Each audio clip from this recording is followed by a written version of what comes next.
Hello and welcome to another Magic the Gathering deck tech featuring Bant Nexus. The idea is nothing new, but with the release of Ravnica Allegiances it gained a few cards that made it oh so much better. The first one is Growth Spiral. This 2-mana instant spell lets you draw a card and put land from your hand onto the battlefield. So if you have enough lands, you skip your third turn and go directly from 2 to 4 mana. That's pretty good by itself, but combined with the next card, it's even better.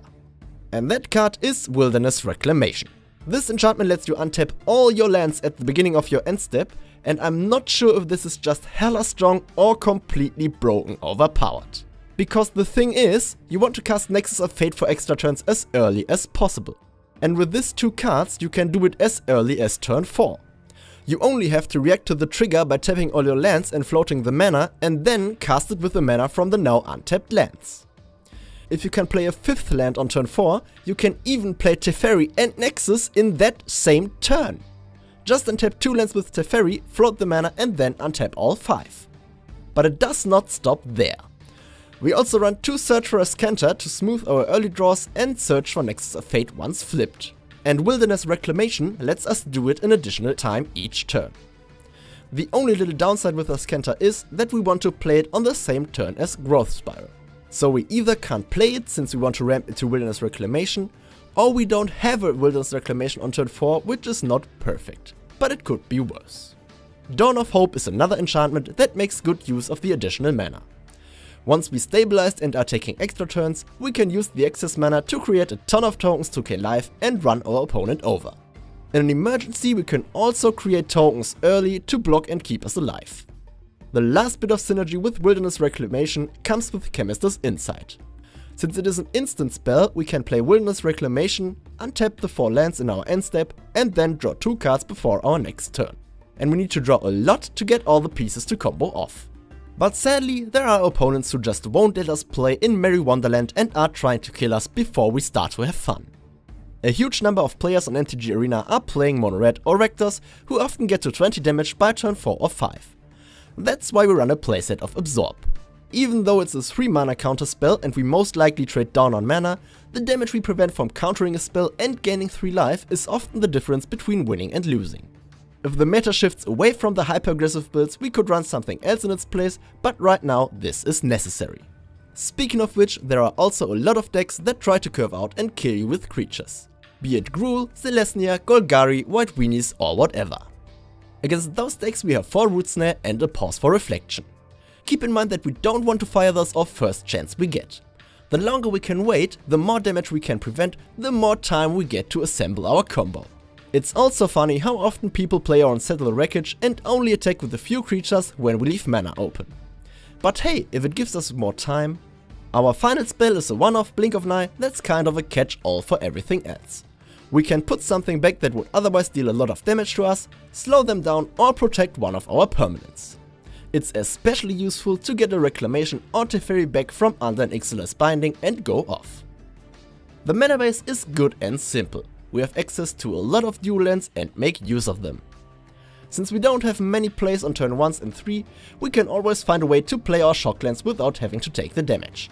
Or we put them into play with Growth Spiral. So now that we talked about the cards and how the deck wins, what can be done to beat it? The simplest way would be to win before it starts to get the extra turns. Especially the mono red deck that tries to burn as fast as possible is a problem if we stumble or don't draw Absorb. A good draw from a White Weenie deck can get dangerous as well. On the other end of the spectrum, you can try to control it. Counter the key spells and search for Azcanta, Wilderness Reclamation and Teferi, and the deck gets a lot worse. Though you need to have a win condition of your own to close the game out, or eventually you won't be able to keep Nexus of Fate in check anymore. Unless you play some fancy cards like Unmode Ego and exile it. But watch out, since Wilderness Reclamation and Dawn of Hope can get out of hand quickly even without extra turns. If you want to go down the middle road and try to go ham with creatures, don't give up hope even when the first Nexus hits. I've had my fair share of games where I cast 2 Nexus back to back on turn 4, but couldn't find anything but lands and just died. Though if you see a flipped Azcanta, Teferi, 1 or more Wilderness Reclamation and the Nexus keep on coming, you might want to save yourself some time and concede.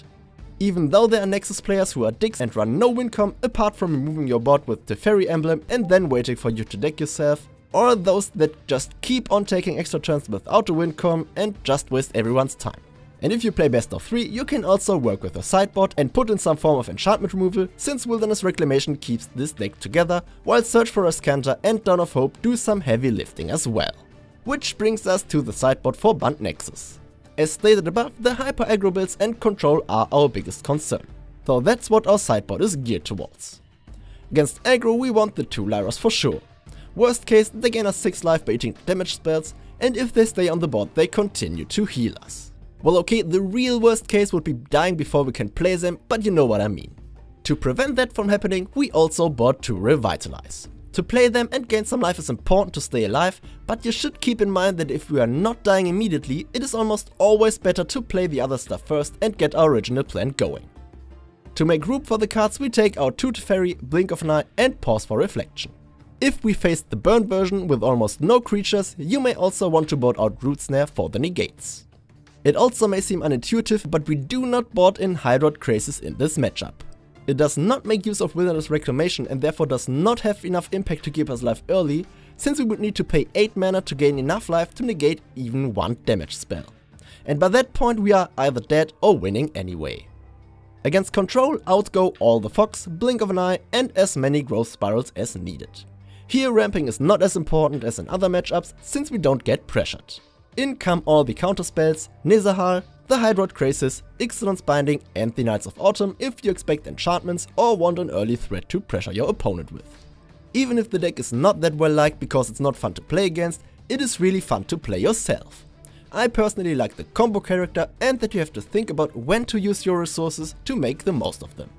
If you are interested as well, you can find the complete deck list in the description to import to Magic Arena.